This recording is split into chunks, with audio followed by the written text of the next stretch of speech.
கர்த்தருடைய பரிசுத்த நாமத்துக்கு மேம்பட்டதாக வெளிச்சத்தின் பாதைக்கு உங்கள் அன்பு நாள் கூட 59 வயசு ஒரு அம்மாவுக்கு வேலையில் பிரச்சனைன்னு சொல்லிட்டு வந்தாங்க. என்ன பிரச்சனைன்னு சொல்லிட்டு அவருடைய காரியங்கள் எல்லாவற்றையும் கேட்டுவிட்டு ஆராய்ந்து பார்த்தபோது, ஓகே பிரச்சனை இல்லை, உங்களுடைய பேப்பரை நான் எடுக்கிறேன், உங்களுக்காக நான் காரியங்களை செய்கிறேன் அப்படின்னு சொல்லிட்டு சொன்னேன். வேலையில் என்ன பிரச்சனை சொன்னால், 59 வயது தொடர்ச்சியாக ஒரே வேலையை செய்தபடியால் அவருடைய தோள்பட்டைகள் அவருடைய உடலில் பல பாகங்கள் தேய்ந்து போனபடியால் தொடர்ச்சியாக வலி இருந்தபடியால் அவரால் தொடர்ந்து அந்த வேலையை செய்ய முடியாது.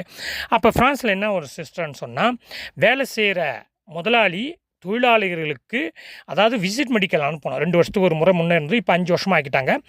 5 வருஷத்துக்கு ஒரு முறை விசிட் மெடிக்கல் அனுப்புவாங்க. ஒருவேளை உடல்நிலை சரியில்லாமல் அவர்கள் லீவ் போட்டுட்டு 30 நாள் 60 நாள் கழிச்சு வந்தாலும் ஒரு விசிட் மெடிக்கல் அனுப்புவாங்க. இந்த வேலைக்கு அவர்கள் தகுதியானவங்களாக இருக்கிறாங்களா, இந்த வேலை செய்யும்போது அவர்களுக்கு எந்தவித ஆபத்தும் வராதா, தொடர்ச்சியாக வலி உண்டாகாதா அப்படின்னு சொல்லிட்டு, அதாவது வேலை சம்பந்தமான மருத்துவர் பரிசோதித்து அவங்களுக்கு ஒரு சர்டிஃபிகேட் கொடுப்பார். அப்போ இந்த அம்மாவுக்கு என்ன நடந்துச்சுன்னு சொன்னால், 2 மருத்துவர் வேலை செய்யக்கூடாதுன்னு சர்டிஃபிகேட் கொடுத்தாங்க. இன்னொரு மருத்துவர் இந்த வேலையை இவர்கள் செய்யலான்னு சொல்லி சர்டிஃபிகேட் கொடுத்தாங்க. அப்போ 2 மருத்துவர் 2 வேலையை செய்யக்கூடாதுன்னு சர்டிஃபிகேட்டு, ஒரு மருத்துவர் செய்யலான்னு சர்டிஃபிகேட்டு கொடுத்துட்டாங்க. அப்போ இதை பார்த்தோன்னே எனக்கு ஒன்றுமே புரியல. என்னடா 2 மெடிக்கல் சர்டிஃபிகேட்டு செய்யக்கூடாதுன்னு, ஒரு மெடிக்கல் சர்டிஃபிகேட் செய்யலான்னுக்குது.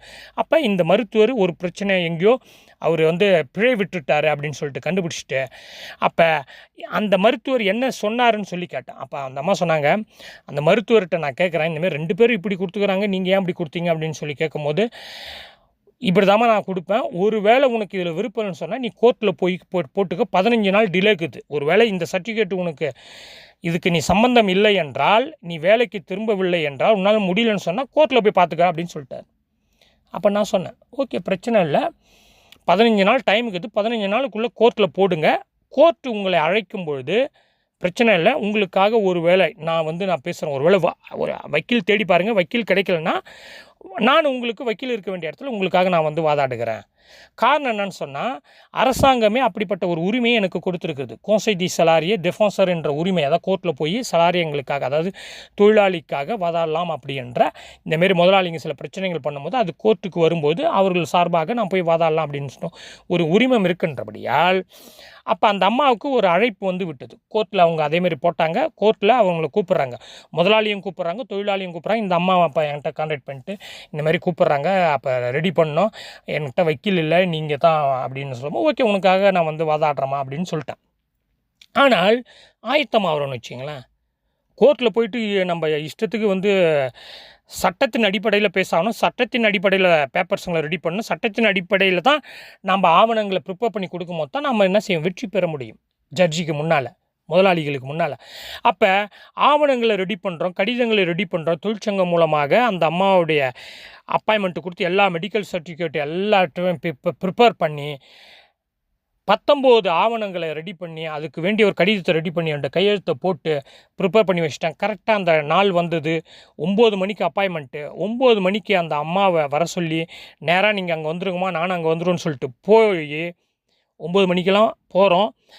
ஏற்கனவே அங்கே ஒட்டப்பட்டுக்குது 12 கேஸ், அன்றைக்கி 9 to 12. ஆனால் 6வது கேஸு இவங்க கேஸு. அப்போ உள்ளே போய் அமர்ந்துட்டோம். அமர்ந்த பிறகு அங்கே பார்த்தால் ஒரு பெல் அடிக்கிறது. பெல் அடிச்சோன்னே எல்லோரும் எழுந்து நிற்கிறோம். அது வக்கீலாக இருந்தாலும் சரி, தொழிலாளி முதல்ல எல்லோரும் எழுந்து நிற்கிறோம். அந்த பெல் அடிச்சோன்னே எழுந்து நிற்கிறோம். காரணம் என்னன்னு சொன்னால், 2 நீதிபதிகள் வருவதற்கு முன்னாடி பெல் அடிக்கிறாங்க, அவர்களுக்கு மரியாதை செலுத்தணும், கனம் செலுத்தணும்னு சொல்லிட்டு. அப்போ எழுந்து நின்ன உடனே தான் நான் அமர்ந்த பிறகு பாருங்கள், கோர்ட்டில் இந்த சிந்தனை ஓடுகிறது. அதாவது 2 நீதிபதி வராங்க, பெல் அடிக்கிறாங்க, இவங்களுக்கு இவ்வளோ மரியாதை, வக்கீல்லேருந்து முதலாளிலேருந்து எல்லோரும் எழுந்து நின்று மரியாதை செலுத்தணும் போது, நம்முடைய ஆண்டவராகிய இயேசு கிறிஸ்து வானத்தையும் பூமியை உண்டாக்கிய தேவனுக்கு முன்பாக எப்படிப்பட்ட ஆயத்தம் தேவை, எப்படிப்பட்ட கனம் தேவை அப்படின்னு யோசித்து பார்த்தேன். பாருங்கள், ஒரு கோர்ட்டுக்கு ஒரு கேஸுக்கு வாதாட போவதற்கு நான் எவ்வளோ ஆயத்தம் செய்கிறேன் பாருங்களேன். அடுத்தது அந்த நீதிபதிக்கு முன்னால் எவ்வளோ பெரிய கனம் மரியாதை அங்கே செலுத்தப்படுது பாருங்களேன். அவர் ரிட்டையர் ஆக போகிறாருன்னு நினைக்கிறேன். ஒரு நீதிபதி வயசாகி போச்சு, இன்னொரு நீதிபதி ஒரு அம்மா, அவங்களுக்கு கொஞ்சம் வயசு குறைவு தான். ஆனால் ரிட்டையர் ஆக போகிறவங்க, மறிக்க போகிறவங்க, சாதாரண உலக நீதிபதிக்கே இந்த உலகத்தில் உள்ள வக்கீலாக இருந்தாலும் சரி, முதலாளியாக இருந்தாலும் சரி, எல்லோரும் எழுந்து நின்று மரியாதை கனம் செலுத்துகிறோன்னா, பைபிளில் ஆண்டவர் கர்த்தர் நம்மை பார்த்து கேட்குறாரு, நான் பிதாவானால் எனக்கு கொடுக்க வேண்டிய கனம் எங்கேன்னு கேட்குறாரு. அதே போல் பைபிளில் என்னை சந்திப்பதற்கு நீ ஆயத்தப்படுன்னு அப்பயே பழைய ஏற்பாட்டிலே எழுதப்பட்டுக்குது.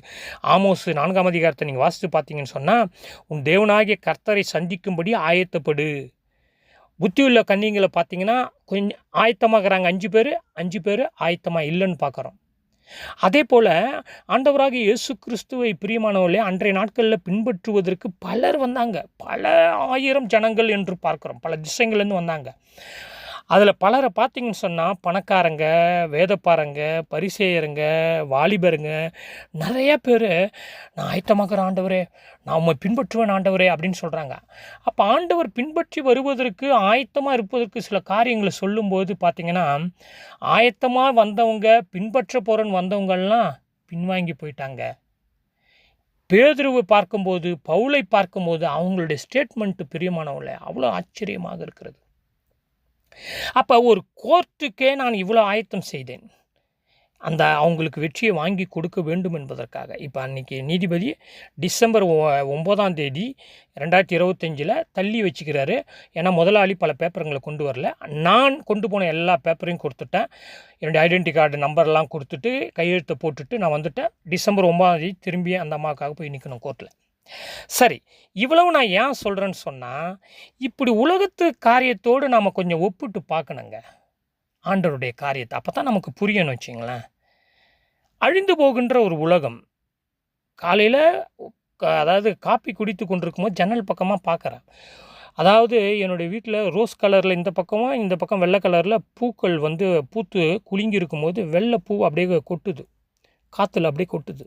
அப்போ தான் ஒரு வசனம் ஞாபகம் வருது. இந்த உலகத்தினுடைய மனிதனுடைய மேன்மையெல்லாம் புல்லுக்கும் பூவுக்கும் ஒப்பாகுதுன்னு ஆண்டவர் சொன்னார் பாருங்களேன். அந்த பூ அந்த செடியில் ஒட்டி கொண்டிருக்கிறோம், அழகாக இருக்கிறது, கீழே விழல. ஏன்னா அதில் ஒட்டி கொண்டே இருக்கிறது. அது கீழே விழுகிறது, காற்றுல கீழே விழுகிறது. மனுஷனும் அப்படித்தான். மனுஷனுடைய உயிர் இந்த சரீரத்தில் ஒட்டி கொண்டிருக்கிறவர்களும் ஊ அப்படி இப்படின்னு எவ்வளோ செய்கிறாங்க.